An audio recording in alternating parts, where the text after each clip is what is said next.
I will begin my reflection with a reading, I believe by Kalidasa. Is that pronounced right? Look to this day, for it is life, the very life of life.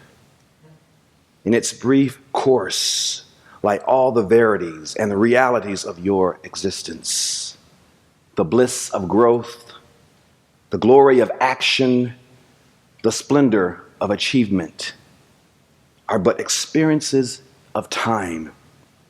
For yesterday is but a dream, and tomorrow is only a vision. And today, well lived, makes yesterday a dream of happiness, and every tomorrow a vision of hope. Look well, therefore, to this day. Such is the salutation of the ever new dawn.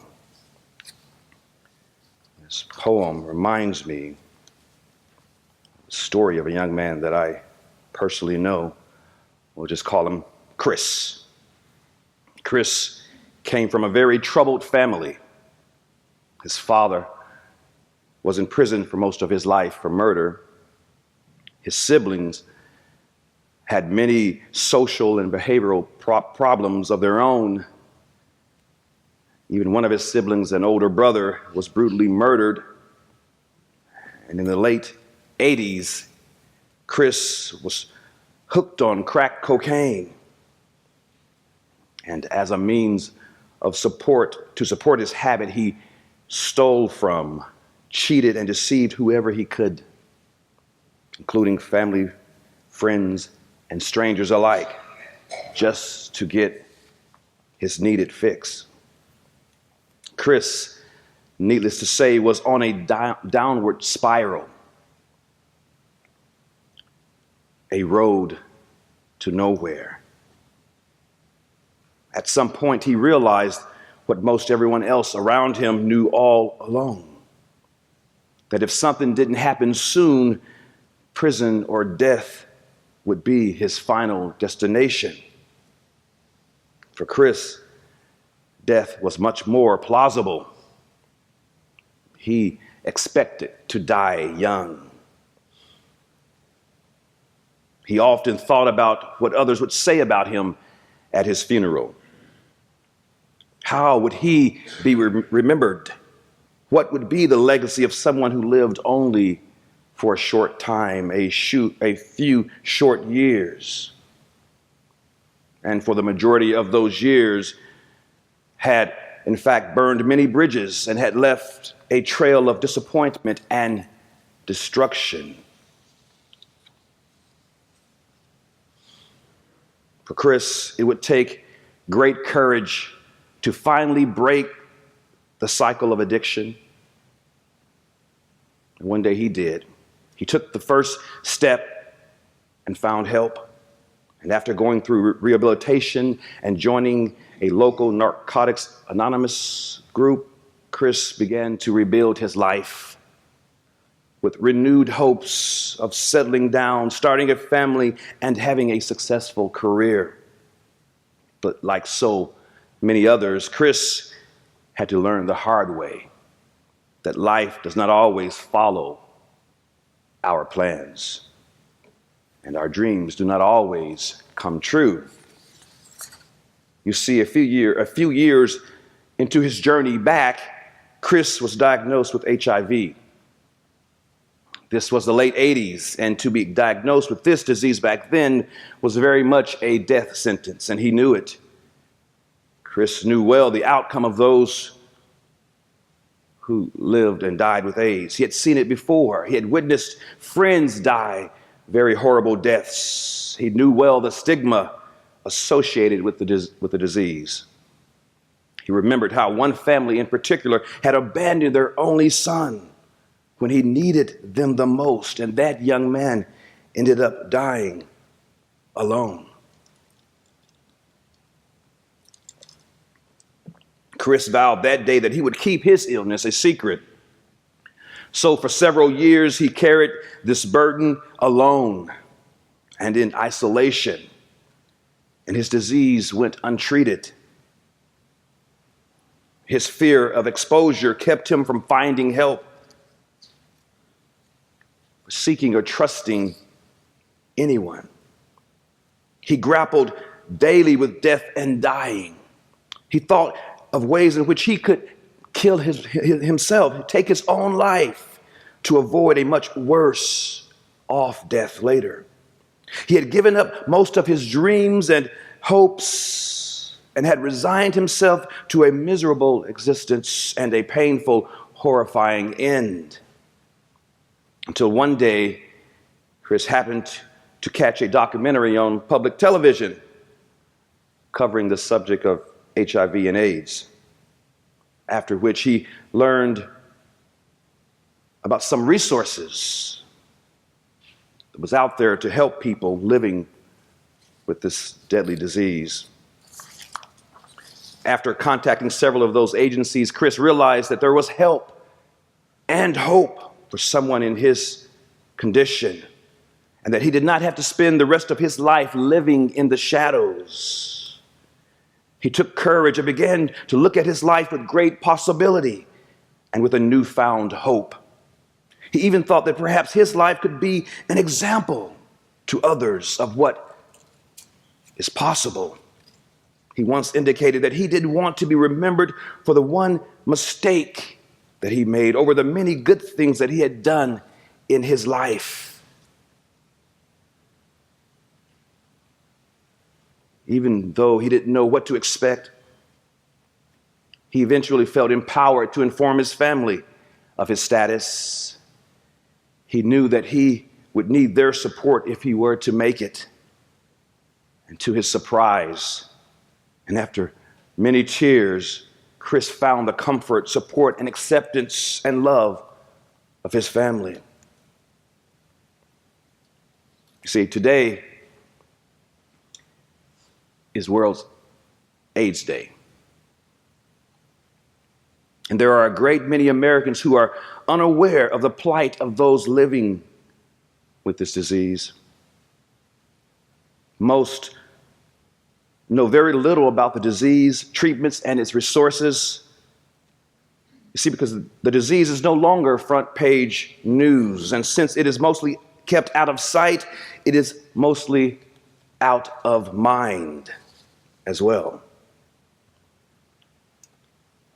Most of us believe that the disease no longer carries the same early death sentence as it did 25 years ago. While I would say that this is a true statement, it is only true for those who have the awareness and who have the access to treatment and resources. But for those who do not, it is still a very deadly reality. The sad truth is that there are many men, women, children, teenagers, grandmothers, and grandfathers living with this disease who are not receiving help all over the world. There are many, unlike Chris, who have to remain in silence and isolation because their families and communities are not as accepting. These are precious individuals and families with hopes and dreams very much like our own. But since December 1st, 1988, governments, religious organizations, businesses, nonprofit agencies, families, and individuals all over the world have used this day to commemorate the more than 25 million lives worldwide that have been lost to this deadly disease, and to focus awareness on the estimated 34 million more who are currently affected or who are still at risk of contracting the disease. And although we can measure how far we have come, there is still so much more that needs to be done. There is still a vital need to raise money, to create awareness, to fight prejudice, and to improve education, to remind people and the public that HIV/AIDS has not gone away and is very much still alive in our world today. So this day of observance must be more than just a casual experience. of mere reflection or contemplation. This is a day to learn about or to get reacquainted with the facts and to dispel the myths. This is a day to reaffirm our commitments, albeit financial, educational, or social action. This is a day for setting our needs aside to consider the needs of others, a day for bearing one another's burdens, so to speak, for sitting in the silence, the pain and sorrow of lost dreams and missed opportunities. This it's also a day for learning how we ourselves must live courageous lives despite our own challenges. Perhaps your journey is not that of HIV or AIDS. Maybe your journey is cancer, stroke, emotional, or some other debilitating illness. Perhaps your journey has been walking with others who are facing issues that are testing them beyond their limits. Whatever your journey is, this is a time for awareness, a time for action. Now, in my years of service and ministry, I've personally heard and been privy to many tragic stories of death, illness, and survival. Chris's story is but one of many, and it happens to be one of survival. Chris didn't die young.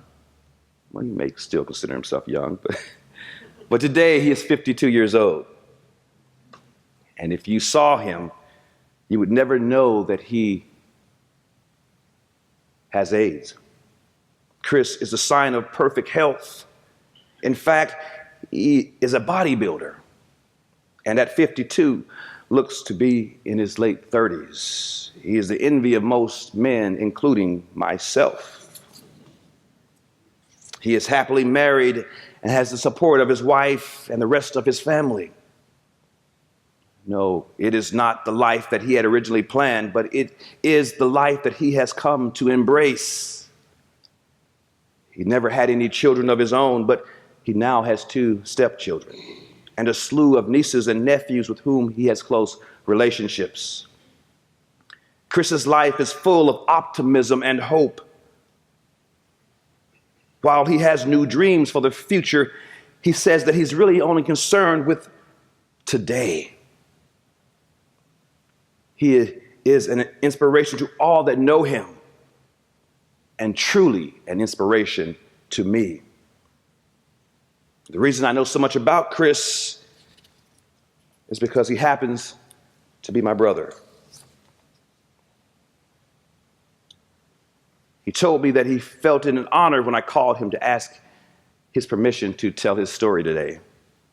So today I honor his journey, as I do the journey of so many like him, and for those who remain in the shadows. What I've learned from my experience with my brother and from my many years in ministry and with dealing with others around this particular subject, I think I can summarize in 3 points. First, it is important that we remember. It is important that we remember those who have died. A famous quote by Samuel Butler comes to mind. He said, "To die completely, a person must not only forget, but be forgotten. And he who is not forgotten is not dead." This is what I believe that the reading today that Sandra was talking about means, that we live on in the memories of those we leave. It's through remembrance we know that no one truly dies. So everyone deserves to be remembered. And we must be careful not to remember only the negative past of someone we know, because we might be in danger of being held prisoner by it. Secondly, it's It is crucial that we continue to respond to this great need and to encourage others to respond as well, to help bring awareness to the issue and shedding light on the issue, and to help people to come out of the closets of fear and isolation. We must no longer allow ignorance to keep us in the shadows of silence, intolerance, and indifference. And finally, we must choose to live our lives openly. My brother told me that he is often discouraged when encountering healthy people wasting their lives away without purpose and meaning. He said that we should not take even 1 hour for granted. Our lives must be filled with love and a hope which inspires others to live. He said, I had a choice. I could have died, but I chose to live.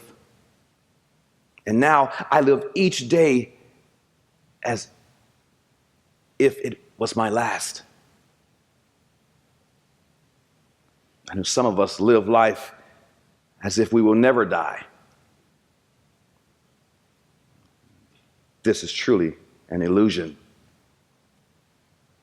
He said that he no longer dwells on death and dying, but rather life and living. He said, to be honest, I never truly knew how to live until I knew that I was dying. So now I choose to make lasting memories each day and to be a positive influence in the lives of others. I too realize the importance of creating lasting memories. And in this season of giving and thankfulness, let us honor each moment and memory that we make. Let us honor the memories of now, of today, because we do not know what tomorrow holds. I encourage each of you to spend less time planning and working for tomorrow and more time cherishing today, because today, right now, is all we have. Take courage for your lives despite the great obstacles and challenges, even when the bad times outweigh the good. We must live lives full of passion and clarity, action and responsibility. Because in the end, it will not be the years in your life that count, but rather the life in those years.